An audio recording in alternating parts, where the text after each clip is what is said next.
Hello everybody, and welcome back. As always, I am Mateo311, and today we're taking a look at Budget Cuts 2. Now you guys are currently looking at some footage, and I know what you're thinking. You're thinking, Matt, it's the end of 2019. Why are we looking at a game that is teleportation only? Come on, man, we just received this amazing VR physics sandbox, and now you want us to jump back into teleportation? This isn't 2016 anymore. So I'm going to spend the next minute or so defending the usage of teleportation, and then I'm going to jump into more of an overall review of this game. If you end up liking any of this content, find it useful, go ahead and give me a thumbs up, consider subscribing, and leave your comments below. So if you were to travel back to 2016, everyone assumed that if you used anything besides teleportation, locomotion in VR, basically your HMD would erupt in vomit. So the original Budget Cuts embraced this teleportation mechanic and actually brought it up to a new level, introducing this preview where you're gonna end up mechanic. And now this form of locomotion is actually an integral part of the overall gameplay. If you had free locomotion, it would wildly change the game and it just would not play the same. So if you're not familiar with Budget Cuts, at its core, this is really a stealth game. Yes, that's right. You may look at the footage and not assume that. So on a mechanics level, you are wandering around the environments looking for either specific items or other means of progressing forward. You will continually encounter security robots. If they end up seeing you and get anywhere close to you, you usually end up dead really fast. Now you can, of course, fight back, but ammo is very limited in this game. Killing these security bots is more of a last resort because you don't want to get to an overly difficult area and just be left with no ammo. Now the mechanics in this game, specifically the teleportation aspect, keeps the tension really high. If you are spotted by an enemy, you need to move quickly, and those few seconds it takes for the teleportation bubble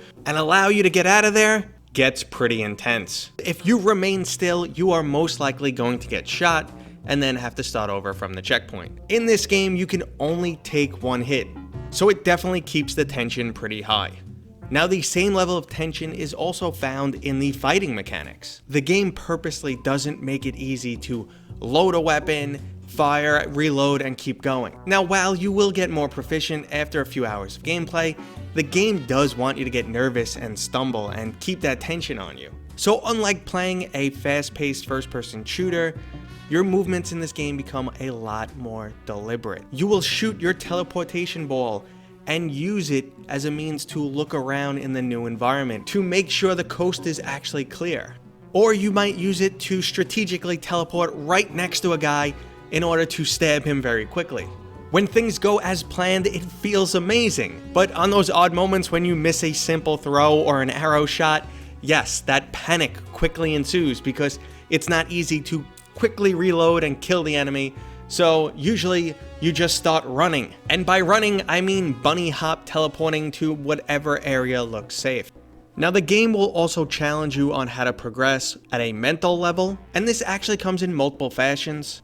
In many areas, progression is not clear-cut, so you really gotta snoop around and explore. This is once again where the teleportation mechanic really shines, because you can shoot your teleportation ball into ventilation shafts, or shoot it up the side of buildings and bunny hop from apartment to apartment. There are also moments that feel a bit like I Expect You to Die, where you have to react pretty quickly and just figure out what the game expects from you. Just one more way the game keeps the tension up.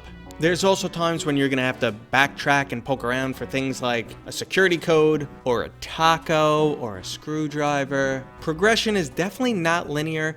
You can approach obstacles in different means or take a different path in some situations, but throughout, everything feels fun and rewarding. Now the last thing I want to talk about is the overall presentation of this game. Graphically, it is absolutely beautiful. The cartoony characters and environments work really well in VR. The first level, where you are riding on a train, is extremely immersive. It is hands down VR used properly. I went from playing this game to Boneworks, back to playing this game, and in complete honesty, when I got back into this game and loaded into one of the cartoon environments, my expression was just, wow, this looks great.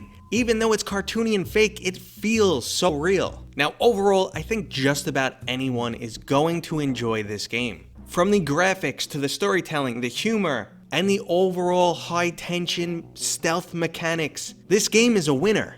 I really don't know of many other games that had me laughing hysterical when I get killed. Just know the type of game you're getting yourself into. You're not going to be running and gunning through this. I mean, even if you drop it down to the lowest difficulty, it's still not running and gunning. The best I can tell, the game does give you more ammo, and the overall intelligence and aim of the enemies is significantly reduced, but that's about it. So at $29.99, this game is actually pretty easy to recommend. However, if you have not played the original Budget Cut, go and download the demo, and then you'll see if you like this type of gameplay. And if you do, there is a bundle deal if you purchase both games together on Steam. So as usual, I hope you enjoyed this video, guys. If you did, go ahead and give it a thumbs up, consider subscribing, and leave your comments below. And as always, I will see you guys on next time.